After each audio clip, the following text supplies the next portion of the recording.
Example number 94 देखो भाई, 94 find the magnitude of a centripetal acceleration of a particle on the tip of a fan blade 0.30 metre in diameter rotating at 1200 revolution per minute.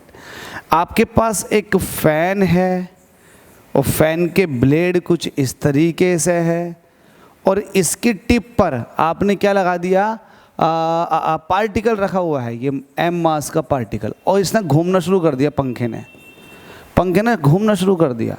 जब घूमेगा तो ये पंखा एक तरह से सर्कुलर पाथ पर घूमेगा। जब सर्कुलर पाथ पर घूमेगा तो इसकी रेडियस भी होगी। यहाँ पर रेडियस का डिस्कशन ना कर करके उसने डायामीटर दे दिया। डायामीटर कितना है 0.30। तो इस सर्कुलर पाथ का डायामीटर मतलब यहाँ से यहाँ तक ये 0.30, तो रेडियस कितनी हो जाएगी, इसका आधा मतलब 0.15 मीटर। इस रेडियस पर ये घूम रहा है, ये पार्टिकल घूम रहा है, ठीक है। रेडियस आपको पता है, हमसे कह रहा है जो इसका रोटेशन है वो 1200 रिवोल्यूशन पर मिनट है, आरपीएम। फ्रीक्वेंसी दे रखी है तो यहाँ पर लिखोगे सॉल्यूशन, आपको क्या दिया हुआ है, फ्रीक्वेंसी कितनी है 1200, क्या है आरपीएम। तो आपको रिवोल्यूशन पर मिनट को रिवोल्यूशन पर सेकंड में कन्वर्ट करने के लिए आपको 60 से डिवाइड करना पड़ता है, तो ये आरपीएस हो जाता है। 10 से 10 कट के 6 दूनी 12 20, तो आपके पास फ्रीक्वेंसी आ चुकी है 20 आरपीएस। यही आपको चाहिए होती है, ठीक है। फ्रीक्वेंसी आपके पास है। आपसे पूछा, क्या पूछा है, find the magnitude of centripetal acceleration, ये पूछा। सेंट्रीपिटल एक्सिलरेशन का फॉर्मूला क्या होता है, A = R ओमेगा स्क्वायर।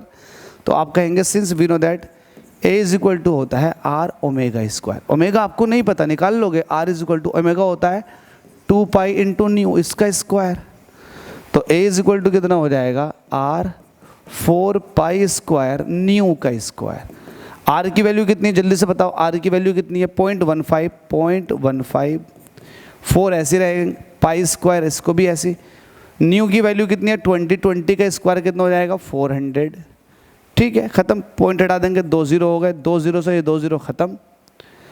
4 चौक 16 और ऐसा कर लो 15 चौके 60, 15 चौका 60 होते ना, 15 दूनी 30, 15 चौका 60, और 60 की जब 4 से मल्टीप्लाई करोगे तो 6 चौक 24, 240 पाई स्क्वायर।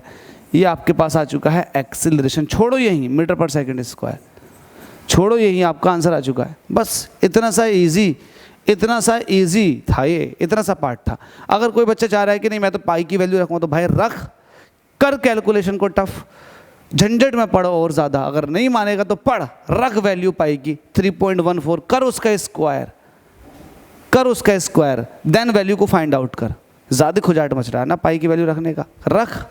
मैं तो ये कहूँगा कि मत रखो, यही आंसर आ गया, ख़त्म, कोई नहीं काट सकता आपके आंसर को। तो A = 240 pi square metre per second.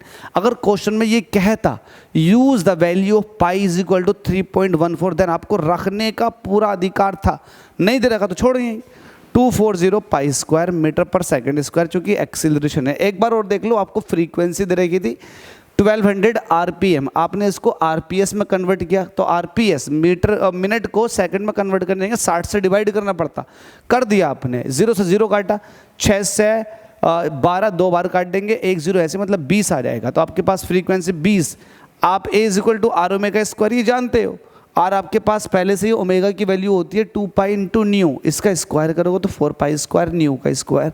और आपके पास 0.15, 4 पाई स्क्वायर ऐसे न्यू मतलब 20 का स्क्वायर 400।